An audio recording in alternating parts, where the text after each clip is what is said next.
Sean Diddy Combs was back in a New York courtroom where he learned his sex trafficking and racketeering trial will begin in May. He's pleaded not guilty to all the charges. One of Diddy's attorneys won't be part of moving forward.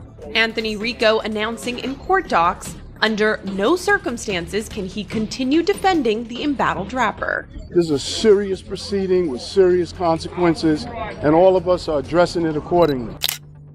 At his zenith, Diddy was more than an artist. He was the mastermind behind countless fashion shows, liquor brands, and the most iconic lavish parties in Beverly Hills. Yet everything turned on its head on May 14th, 2025. In a packed New York courtroom, that glamorous facade shattered completely. Beneath the camera flashes and an oppressive silence, the man who once commanded every stage could not even command himself. The sentence was pronounced and Diddy collapsed at the bench, utterly motionless. Was this merely the personal downfall of one man, or the total collapse of an empire built on shifting sand? What drove a figure of Diddy's power to this breaking point? And behind all the beats, the lights and the red carpets, what shadows have never been brought to light?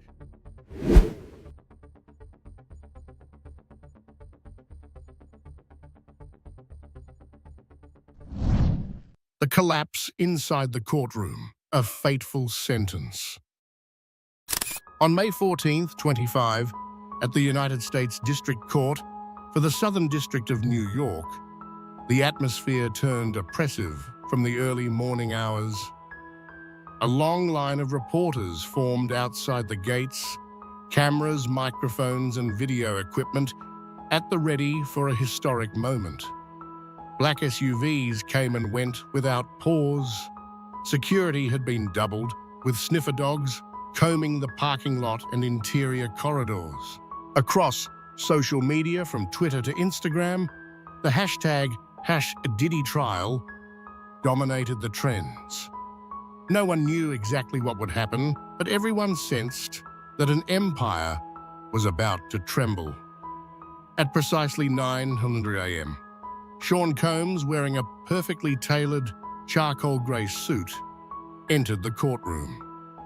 Gone was the swagger he displayed on Grammy and Met Gala stages.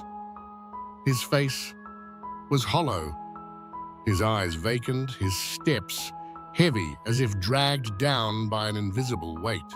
Once hailed as the mogul of modern black culture, he now stood as a defendant, facing the gravest sentence of his life.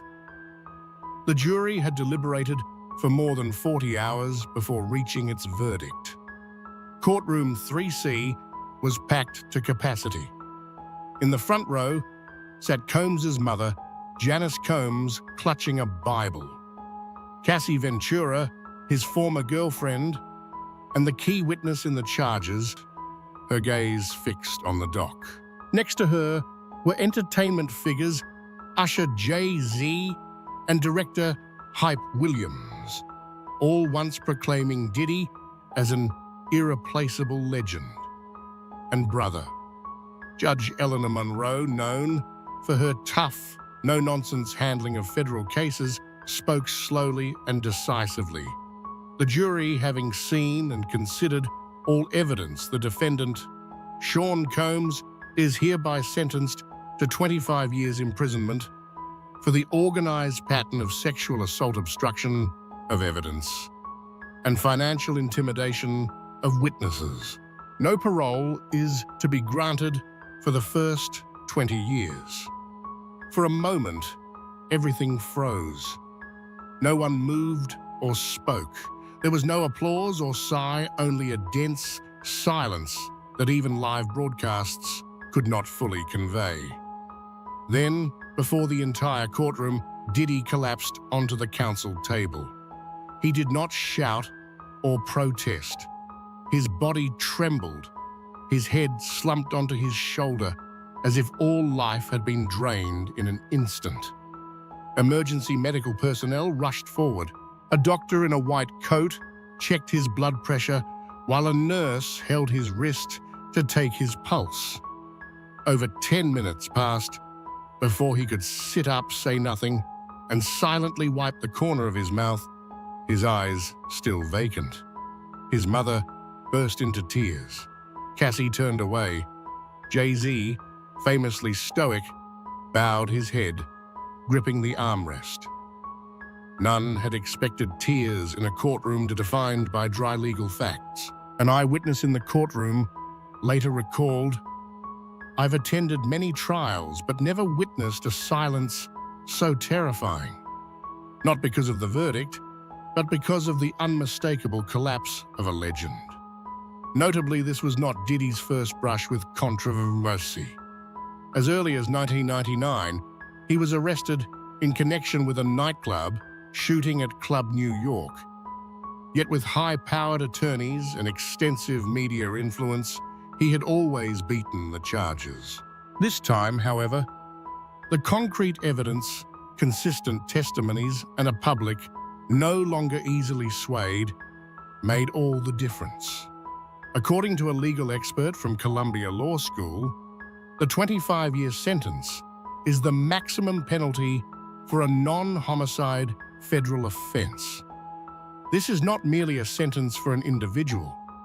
It sends a message that no matter how powerful within the entertainment industry, no one is above the law.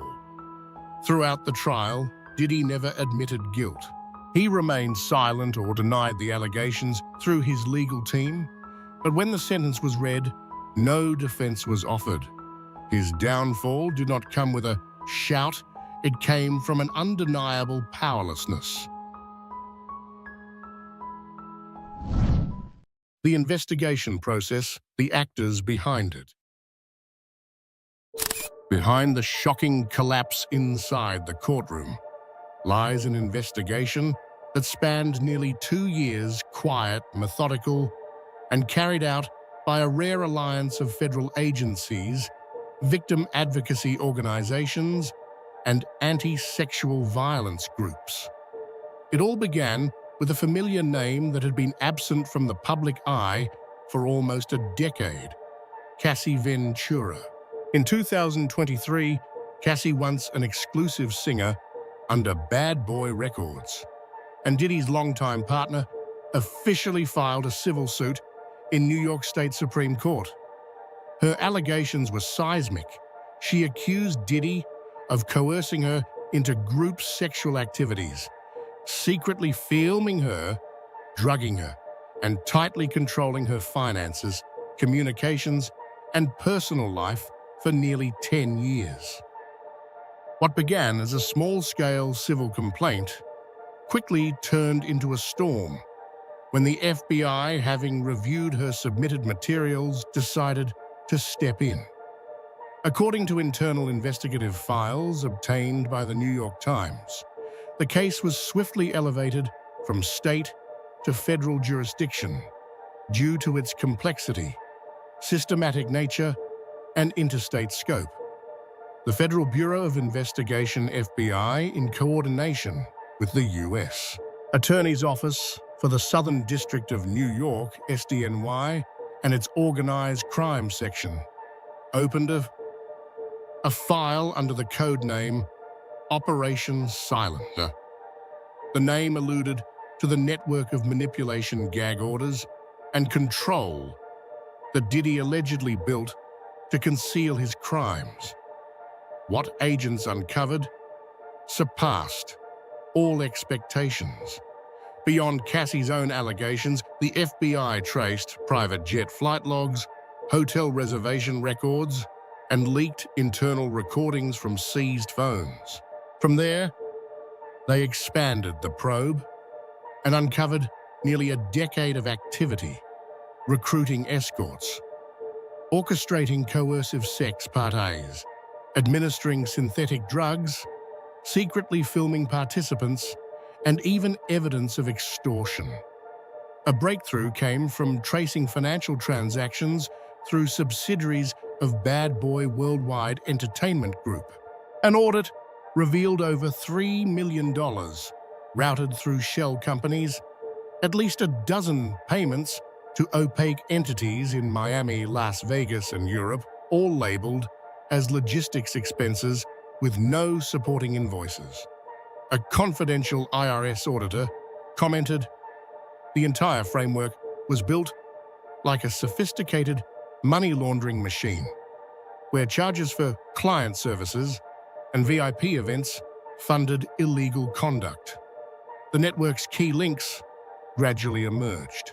First was Derek Moore, a former bodyguard for Diddy, arrested in early 2024 in Atlanta while trying to leave the country. In his testimony, Moore said he was routinely instructed to pick up women from the airport and bring them to the estate without asking names, and to confiscate their phones before they entered Diddy's quarters. Guards like Moore, along with personal assistants, chauffeurs, and event managers, were paid well above industry rates and bound by draconian NDAs. One former assistant even testified that Diddy explicitly said, "There are no rules here. I make the rules." In its court filing, the FBI described the operation as quasi-paramilitary, where each individual had a specific role in hiding the boss's misconduct. Someone scheduled the guests, another managed the number of rooms reserved, and yet another prepared equipment, cameras, stimulants, even specially tagged personal belongings bags. Not only direct staff, but also certain business partners fell under suspicion. Prominent among them were luxury hotels in Los Angeles and Miami, regular venues for the so-called freak-offs, Diddy's internal term for organized sex parties. Front desk clerks, security personnel, even hotel managers were alleged to have turned a blind eye or received payments to remain uninvolved. A leaked internal email from the Boulevard Hotel in LA read, "As usual, clear out the penthouse by 2 a.m., with no trace left to endanger our VIP client." A crucial element of the investigation involved victim advocacy groups and non-profit legal teams such as RAIN and the Women's Justice Network.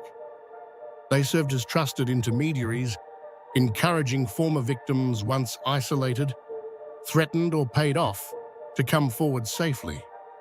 Thanks to this effort, more than 10 witnesses, including ex-escorts assistants and audio engineers, agreed to testify. One of the most explosive discoveries was a hard drive found at Bad Boy Records' Old Manhattan studio. It contained over 40 video files documenting parties with Diddy at the center. Some were shown in camera-only sessions for the grand jury. The rest was sealed due to their sensitive content. Notably, many clips depicted participants under the influence of drugs, with clear signs that they were not acting of their own volition. An FBI forensic specialist noted, "We uncovered not only visual evidence, but also a pattern. Whenever Diddy traveled abroad on his private jet, at least one young woman accompanied him without proper documentation or representation." This points to a cross-border trafficking scheme, disguised as private charter travel. Throughout this period, Diddy categorically denied all accusations. His lawyers repeatedly asserted that the evidence was fabricated, doctored, or legally insufficient. Yet as time passed and details emerged, public shock intensified. The probe into Sean Combs evolved from a personal lawsuit into a comprehensive exposé of Hollywood's darkest corners, where fame, fortune, and media influence can be weaponized to coerce silence and distort the truth.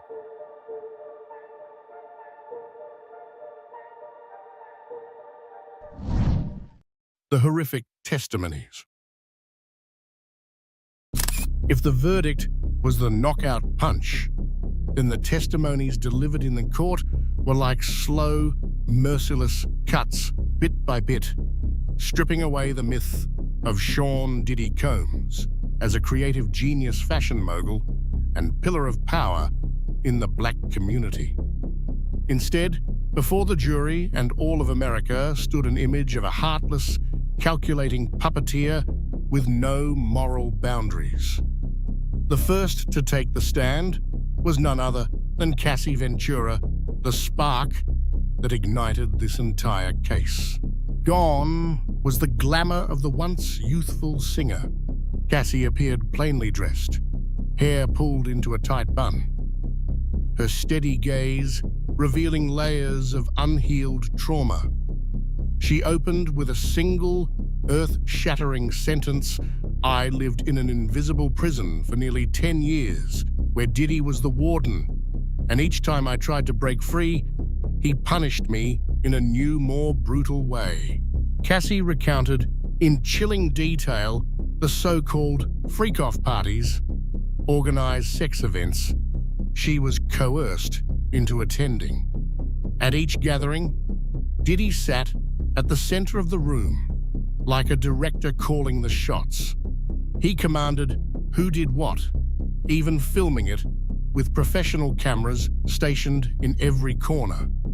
Cassie was not merely a participant, she was a tool, forced to take drugs against her will, and threatened with the broadcast of incriminating footage on TMZ if she spoke out. Her flat, unembellished tone only deepened the horror. Every action she described, every word spoken, was corroborated by internal server messages, photographs, and other witnesses' affidavits. Next to testify was Daniel Phillip, a male escort who had been summoned to Diddy's events. He described the night he was compelled to perform before Diddy and Cassie both allegedly drugged. Daniel stated plainly, he didn't join in directly. He sat in his chair like an omnipotent audience. All eyes had to be on him. No one could stop until he gave the nod. The prosecution then introduced a series of financial records matching these accounts. Unusual wire transfers, such as a $65,000 payment through the Global Youth Network charity, were actually hush money to one witness from a 2018 freak-off. At least 6 similar transactions, all disguised as non-profit grants, went to names identical to those on the guest lists found in the FBI-seized internal emails. The most shocking revelation came in the court's second week, an 11-minute audio recording retrieved from Diddy's old phone in which he personally calls a longtime female escort to negotiate testimony. In the tape, Diddy coos, "You said you came of your own free will. You said nobody forced you. So we're all good, right?" It's simple, isn't it? Linguistic experts testified that his repeated, gentle right was a classic psychological manipulation tactic used by controllers to exert invisible pressure on their victims. Another ex-assistant, testifying via video under a pseudonym, detailed Diddy's methods of controlling Cassie, confiscating her phone, cutting off her friends, banning social media use, even checking restroom receipts to verify when she'd left her room. Cassie once texted me from the bathroom using an old phone hidden in her shoe just to beg for 5 minutes alone, she said. But she was never allowed. Even the sound technician, seemingly unrelated, came forward.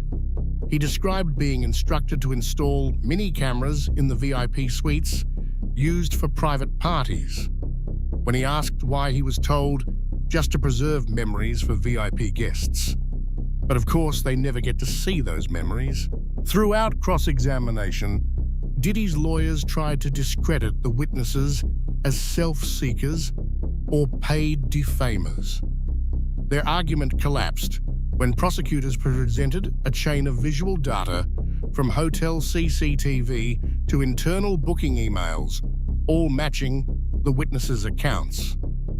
Some videos were shown only to the jury, described as so traumatizing, one juror had to leave after suffering emotional distress. Ultimately, these horrific testimonies and corroborating evidence did more than expose the real Sean Combs.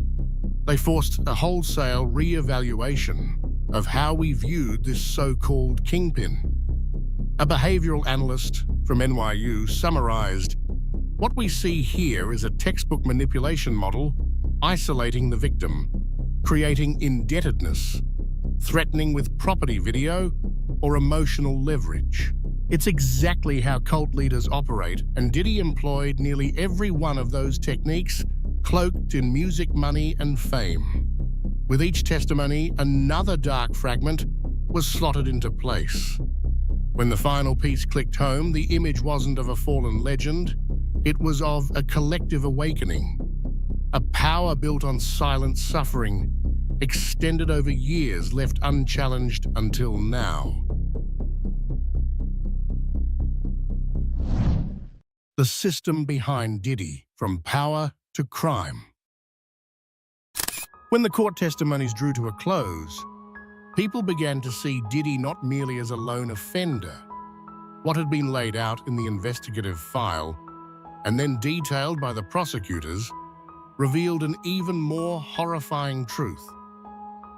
Sean Diddy Combs had orchestrated an entire operation organized along the lines of a RICO enterprise, the same structure once used by the Italian mafia or South American cartels, with every link in place, recruiters, coordinators, cleanup crews, and enforcers of silence. In the documents, seized by the FBI agents, constructed a chart simulating Diddy's underground power network, listing over 40 individuals. At its center was Diddy himself, the one making every decision, from the VIP guest roster and flight schedules to hotel rooms, and even the supplies for each party. The second circle comprised his closest aides, personal assistants, bodyguards, drivers, favored hotel managers, and even his private physician, suspected of supplying so-called legal stimulants to victims. One key piece of evidence was the list of freak-off kits, the party-ready packages prepared in advance, confirmed weekly by Diddy's assistant via email. Each kit contained specialty condoms, lubricants, MDMA pills, ketamine, nasal spray, head-mounted GoPro cameras, detox drinks, and endurance-boosting vitamins. These kits were codenamed Set A, Set B, or Set C, depending on the type of event and the invited guests.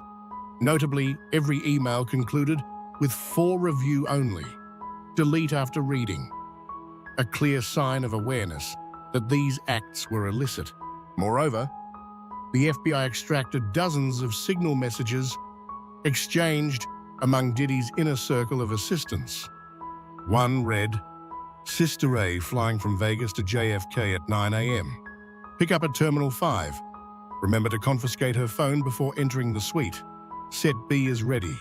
Another W's usual spot, Bled at 3 a.m. Call Dr. G. Don't let the front desk see anything.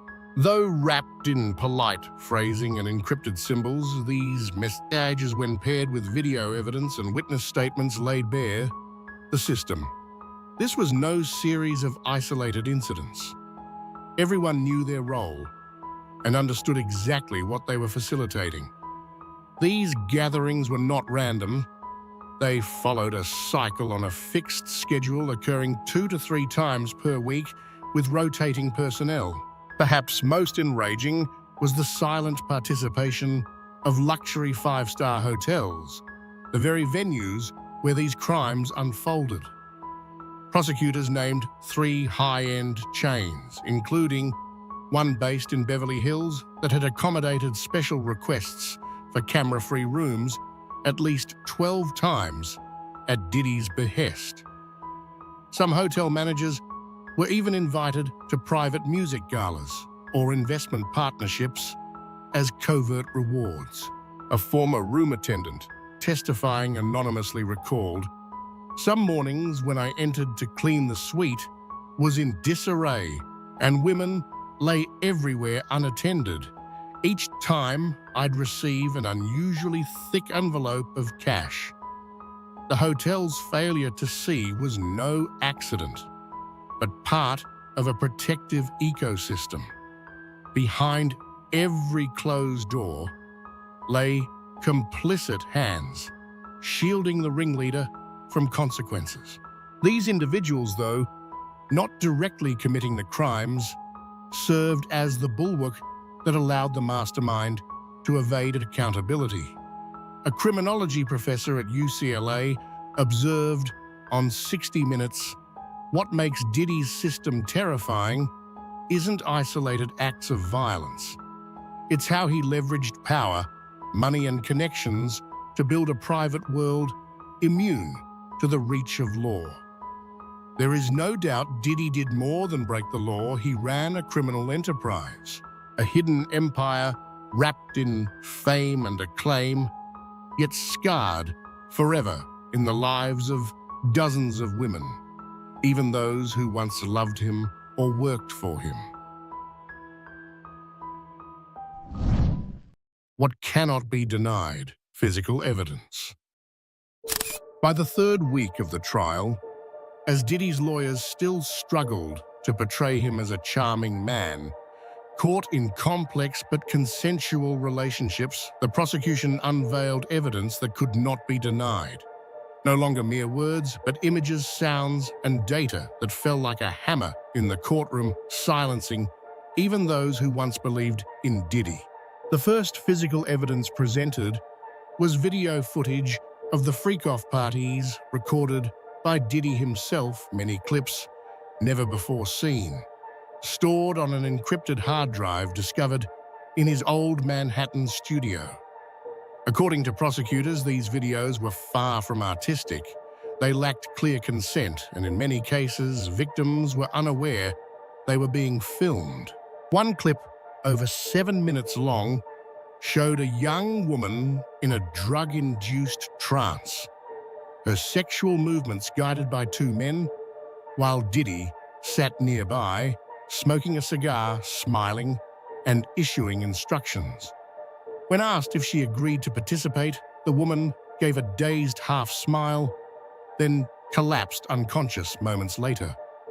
A medical examiner's report later confirmed she had been incapacitated by a high dose of ketamine combined with strong alcohol. Although these videos were not released publicly due to their severity and privacy concerns, screening them for the jury had an immeasurable impact. One juror, who requested to withdraw after viewing the footage, wrote in an internal report, "I thought I could remain impartial, but watching the vacant eyes of those women turned into objects, I realized this was no longer a trial. It was a decades-long cry for help finally heard." Not only video, but also a series of threatening messages was introduced, extracted from Diddy's personal phone and iCloud account. One message sent to Cassie in 2017 read, "If you open your mouth, everyone will see what you did on that plane. You know what I've got on you." Another message to a former escort stated, "Remember, no one will believe a whore, but they'll believe me. I'm Diddy. Don't let her disappear." At the same time, the FBI released call recordings in which Diddy directly lured a witness to change her testimony with cash and promises to protect her career if she didn't complicate things. His tone was calm and gentle, not angry or pleading, as if he had done this hundreds of times and always maintained control. An expert on emotional manipulation described it as the hallmark pattern of a systematic abuser, the danger lying not in intensity, but in repetition and strategy. One of the most damning pieces of evidence came from the security cameras at the Versailles hotel site of a 2019 freak-off. A portion of that footage, shown in court, depicted Cassie being dragged down a corridor, her hand covering her face, hair disheveled. She tried to struggle free, but Diddy, dressed in expensive sportswear, shouted to the security guard, "No need to call the police, she's just drunk." The guard then walked away, taking no further action. In their rebuttal, Diddy's defense attorneys argued that the videos and images were private recordings made with mutual consent within an intimate relationship. But this claim was swiftly dismantled by the convergence of timestamps, locations, and victims' conditions, all indicating these were not consensual encounters, but a prolonged pattern of organized abuse. Moreover, when forensic specialists digitized the videos, they discovered metadata embedded in the files, creation dates, exact recording times, even geolocation data demonstrating the footage was carefully staged, not impromptu or personal mementos as the defense had claimed. Taken together, the physical evidence in this case, from images and audio to messages and financial records, formed an unbreakable wall. No longer questions, no longer he said, she said, but a silent, painful truth recorded by the very hand of the perpetrator. At that moment, the courtroom and the world understood there was no way back for Diddy. What he had done, no matter how he'd tried to hide it behind money, power, and fame, had finally been laid bare under the light of justice. Diddy's failed last-ditch efforts.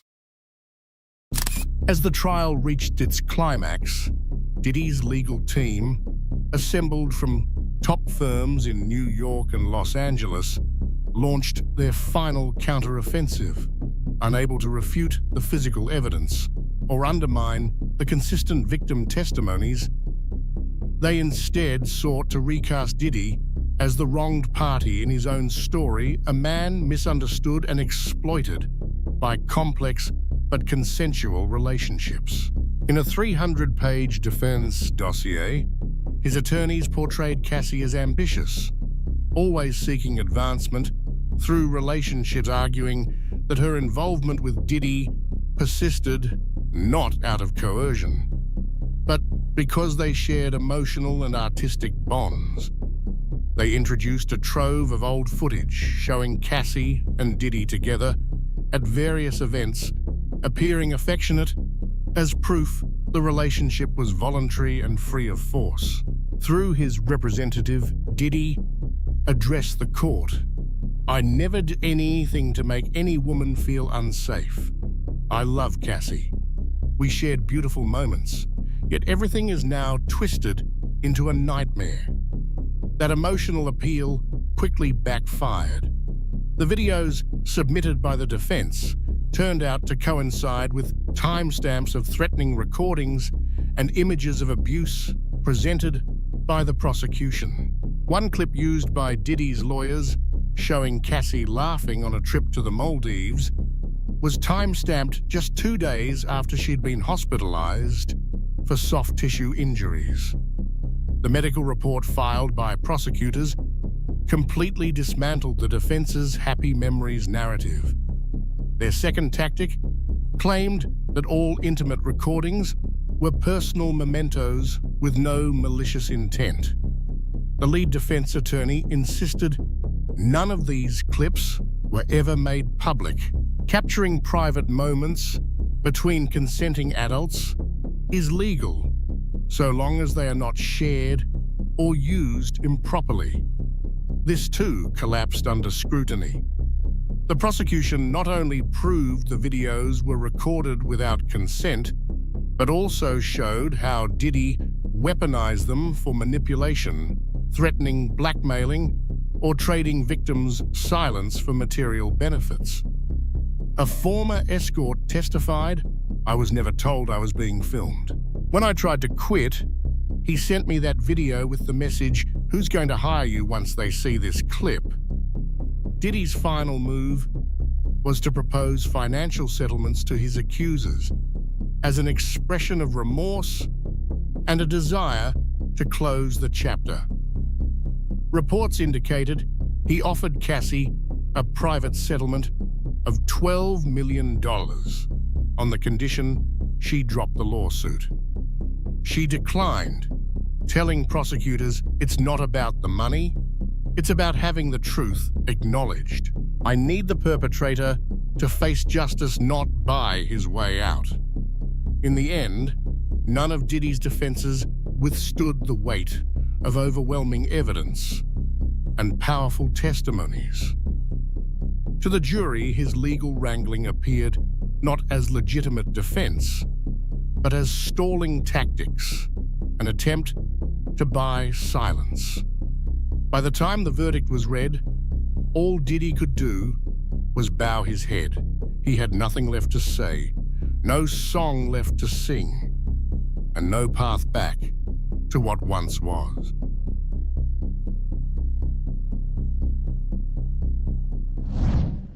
The verdict and the aftershock. On May 14th, 2025, at exactly 10:13 a.m., all of America and the entire entertainment world held its breath as the live feed from the Southern District Federal Court in Manhattan began. In the solemn courtroom, under the stark white lights and the dry rustle of legal documents, Judge Eleanor Monroe delivered the final judgment. Defendant Sean Combs, also known by his stage name Diddy, is hereby sentenced to 25 years imprisonment without parole for the first 20 years.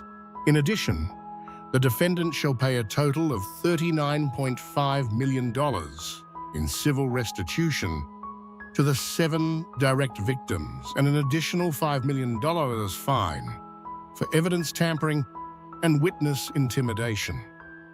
The courtroom fell utterly silent. No applause, no whispers, only a chilling stillness. Diddy sat motionless at the defense table, his hands limp at his sides, eyes vacant, his face ashen, as though drained of all blood. When the judge uttered her final words, he did not rise. His body slumped forward, head lolling back, eyes squeezed shut. Medical staff rushed in. This was the second intervention since the trial began. According to inside sources, his blood pressure had plunged to a critical level, and he was given intravenous fluids for 15 minutes before he could be stabilized. Cassie, whose testimony had ignited the entire case, remained statue still in the third row. She neither wept nor smiled. Her eyes, however, were fixed on the fallen figure of Diddy, as if committing that image to memory, a way to close the painful chapter she had lived for a decade. Behind her, once close allies like Jay-Z, Usher, and Fat Joe, who had attended since the morning, filed out one by one. Not a word was spoken. None dared glance at the cameras. These were the men who had once shared stages, called each other brother, now slipping away in silence as though severing every bond that had tied them together. By that afternoon, major news outlets, CNN, BBC, and Al Jazeera among them, led with virtually identical headlines. The fall of Diddy's empire, US entertainment reels at historic verdict. On social media, millions of reactions poured in, ranging from outrage to sorrow. One Twitter user wrote, "I grew up on his music, but I'd rather erase every album than keep supporting someone like this." Another commented, 25 years isn't enough. What he did spanned a decade, ruined so many lives. Meanwhile, the Department of Justice hailed the sentence as a landmark punishment for organized sexual offenses at the highest levels. In an official press release, the US DOJ stressed, "No one, be they a celebrated artist, a successful entrepreneur, or a cultural icon, stands above the law. Justice does not bend to fame."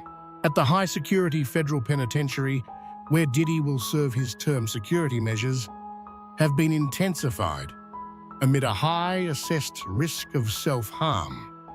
He will spend the first 90 days in isolation, no contact with other inmates, no phone access, no social media.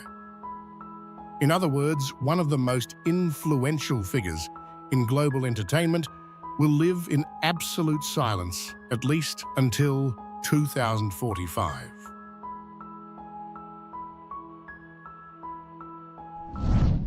The Diddy trial was not just the downfall of a single powerful individual. It was a wake-up call for an entire industry, long accustomed to hiding wrongdoing behind its glitter. When money, fame, and influence are abused to distort the truth, justice becomes the last refuge, preserving the dignity of those who have long been silenced. What do you think of this verdict? How many more names do you believe have yet to be called out? Leave your thoughts in the comments below. And if you believe the brightest scrutiny must fall on the darkest corners, don't forget to like, share, and subscribe.